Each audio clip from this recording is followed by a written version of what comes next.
صحیح بخاری کی حدیث نمبر 63، جو کہ کتاب العلم نے 5ویں حدیث ہے، کا مکمل اردو ترجمہ اور مختصر وضاحت پیش خدمت ہے۔ صحیح بخاری حدیث نمبر 63 اردو۔ حدیث کا متن یعنی مفہوم۔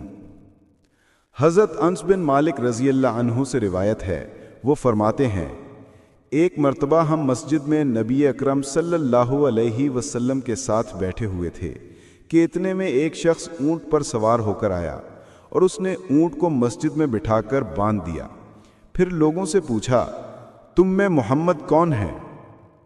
اس وقت رسول اللہ صلی اللہ علیہ وسلم صحابہ کے درمیان ٹیک لگائے بیٹھے تھے۔ ہم نے اشارہ کر کے بتایا، یہ سفید رنگ والے بزرگ ہیں جو ٹیک لگائے تشریف فرما ہیں۔ وہ شخص آپ صلی اللہ علیہ وسلم کے سامنے آیا اور کہا، اے عبد المطلب کے بیٹے۔ آپ صلی اللہ علیہ وسلم نے فرمایا، میں حاضر ہوں، یعنی میں تمہاری بات سن رہا ہوں۔ اس شخص نے کہا، میں آپ سے کچھ سوالات کرنے والا ہوں اور سوالات سختی سے کروں گا، اس لیے آپ اپنے دل میں برا نہ مانیے گا۔ آپ صلی اللہ علیہ وسلم نے فرمایا، جو کچھ تم پوچھنا چاہتے ہو پوچھو۔ اس نے کہا، میں آپ کو اللہ کی قسم دے کر پوچھتا ہوں کہ کیا اللہ نے آپ کو تمام انسانوں کی طرف اپنا رسول بنا کر بھیجا ہے؟ آپ صلی اللہ علیہ وسلم نے جواب دیا، اللہ کی قسم، ہاں، بالکل بھیجا ہے۔ اس شخص نے پھر کہا، میں آپ کو اللہ کی قسم دے کر پوچھتا ہوں کہ کیا اللہ نے آپ کو حکم دیا ہے کہ ہم اپنے مالدار لوگوں سے زکوٰۃ وصول کر کے اپنے غریبوں میں تقسیم کریں؟ آپ صلی اللہ علیہ وسلم نے جواب دیا، اللہ کی قسم، ہاں۔ اس پر اس شخص نے کہا، میں اس سب پر ایمان لایا جو آپ لے کر آئے ہیں، اور میں اپنی قوم کا قاصد ہوں جو پیچھے رہ گئی ہے، اور میرا نام زمام بن سالبہ ہے۔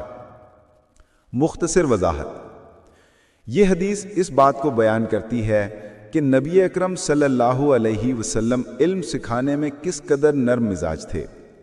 اس شخص نے سخت لہجے میں سوالات کیے اور قسمیں دے کر پوچھا، مگر آپ صلی اللہ علیہ وسلم نے ناراضگی کا اظہار نہ کیا اور سب کے جوابات دیے۔ اس حدیث سے دین اسلام کے 5 بنیادی ارکان یعنی ایمان، نماز، روزہ، زکوٰۃ کی فرضیت کی تصدیق ہوتی ہے۔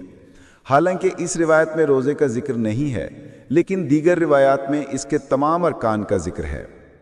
اس حدیث میں علم کے باب کے لیے ایک اہم نقطہ یہ ہے کہ شاگرد یا سائل یعنی سوال کرنے والا اپنے استاد کے سامنے بے جھجک سوال کر سکتا ہے، چاہے وہ غیر معمولی انداز میں ہی کیوں نہ